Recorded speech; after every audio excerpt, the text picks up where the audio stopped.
বাতিল ভোট, আবার বলতেছি সকল বাতিল ভোট কিন্তু প্রেসিডেন্ট অফিসারকে চ্যালেঞ্জ করে এগুলো প্রমাণ করতে হবে। এগুলো কিন্তু খামখেয়ালি এগুলো হবে না। প্রার্থীকে নিয়ে কিন্তু সব জায়গায় দেওয়া সম্ভব না। একটা কেন্দ্রে আসছি মিলিয়ে সব জায়গায় দেওয়া সম্ভব না, বা তুমি আরো দু একটা জায়গায় যেতে পারবে।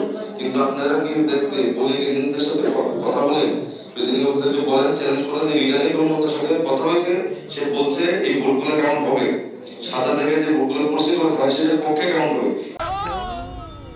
ডেন্টিস্টের পরামর্শ নাও নতুন কোলগেট অ্যাক্টিভ সল্ট। আমরা ঢাকা ৮ আসনের একটা ভয়েস রেকর্ড আপনাদেরকে একটু শোনাতে চাই। ঢাকা ৮ আসনে, যেটা ইতিপূর্বে আমি পোস্ট করে জানিয়েছিলাম, লাইভেও আমরা বলেছিলাম যে ঢাকা ৮ আসনে যেই ভোটগুলো ফল্ট ভোট হয়েছে, যেই ভোটটা মার্কার বক্সে পড়ে না, আপনারা জানেন যে নির্দিষ্টভাবে আরপিওতে উল্লেখ আছে মার্কার বক্সে ভোটটা দিতে হবে। ভোটটা মার্কার নামের উপরে পড়লেও হবে না, কিংবা এর বাইরে পড়লেও হবে না। আমরা দেখেছি এর বাইরে খালি যে জায়গা আছে সেখানে সিল দেওয়া হয়েছে, সেই সিলকে ধানের শীষের পক্ষে করা হয়েছে, কাউন্ট করা হয়েছে। কাউন্ট করে সেটাকে বিবেচনায় নিয়ে ঢাকা ৮ আসনে এক ধরনের ফলাফল ঘোষণা করার চেষ্টা করা হচ্ছে। তো প্রথমে আমরা যখন রিটার্নিং কর্মকর্তার কাছ থেকে জানতে চাইলাম, তিনি বললেন যে তাকে ইসি সেক্রেটারি মৌখিকভাবে নির্দেশনা দিয়েছেন যে বক্সের বাইরের ভোটটাও ধানের শীষ বলে কাউন্ট করা যাবে। তো পরে আমরা ইসি সেক্রেটারির সাথে কথা বললাম, ইসি থেকে আমাদেরকে জানানো হলো যে তারা কোনো এ ধরনের নির্দেশনা দেন নাই, এটা প্রিজাইডিং অফিসার রিটার্নিং কর্মকর্তার সিদ্ধান্ত।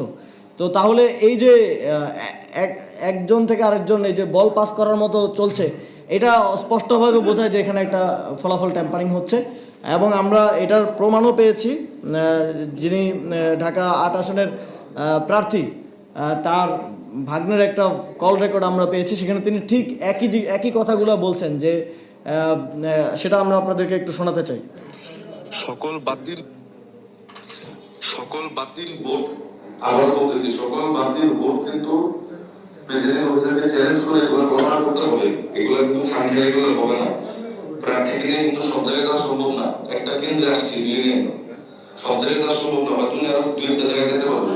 কিন্তু আপনারা নিজ দেখতে পোলিং এজেন্টদের সাথে কথা বলেন, প্রেসিডেন্ট অফিসারকে বলেন, চ্যালেঞ্জ করেন, রিটার্নিং কর্মকর্তার সাথে কথা হয়েছে, সে বলছে এই ভোটগুলো কেমন হবে, সাদা জায়গায় যে ভোটগুলো পড়ছে সেটার পক্ষে কেমন হবে। এগুলো জোর দিয়ে বলা লাগবে। জিনিসটা কিন্তু খামখেয়ালি করলে আমাদের সবার লস, আপনারও লস, আমারও লস। আমি আমাকে নিয়ে আসার চেষ্টা করতেছি কয়েকটা কেন্দ্রে, না পারলে প্লিজ আপনারা নিজ দেখতে কাজটা করুন। এই রেকর্ডটি আমরা পেয়েছি, যেটা প্রমাণ করে যে ভোটগুলো ফল্ট হয়ে গেছিল, বাতিল হওয়ার কথা, সেই ভোটগুলোকে ধানের শীষের পক্ষে ঢাকা ৮ আসনে কাউন্ট করা হয়েছে। সুতরাং এই ভোটের পরিমাণ কত, সংখ্যা কত, এবং এই বাতিল ভোটগুলোকে কাউন্ট করে যখন তারা হেরে যাচ্ছিল, এই দেরি করে বিলম্ব করে বাতিল ভোটগুলোকে কাউন্ট করে প্রিজাইডিং অফিসারদেরকে, এই যে উনি বলছিলেন যে প্রিজাইডিং অফিসারদেরকে কাছে যান আপনারা, গিয়ে তাদেরকে রাজি করে এই বাতিল ভোটগুলো কাউন্ট করেন, না করলে আপনারও লস, আমারও লস। সুতরাং এটা স্পষ্ট প্রমাণ যে এখানে বাতিল ভোট কাউন্ট করে মির্জা আব্বাসকে বিজয়ী করার এক ধরনের ষড়যন্ত্র হয়েছে। আমরা এই আসনের ভোটগুলো খুব স্পষ্টভাবে আমরা এই রিটার্নিং কর্মকর্তা এবং প্রিজাইডিং অফিসার যারা এখানে আছেন তাদেরকে আর ভরসা করতে পারছি না। আমরা দাবি জানাচ্ছি যে নির্বাচন কমিশন এই ভোটগুলো কাউন্ট করে এই বিষয়ে একটা ফলাফল দেবেন, এবং যেই ভোটগুলো ফল্ট ভোট হিসেবে এসেছে সেই ভোটগুলোকে বাতিল করতে হবে। এই যে স্পষ্ট একটা ষড়যন্ত্র, প্রমাণিত ষড়যন্ত্রের মধ্য দিয়ে ঢাকা ৮ আসনের ফলাফল ট্যাম্পারিং করার যে চেষ্টা চলছে, সেটা আমরা কোনোভাবেই মেনে নেব না।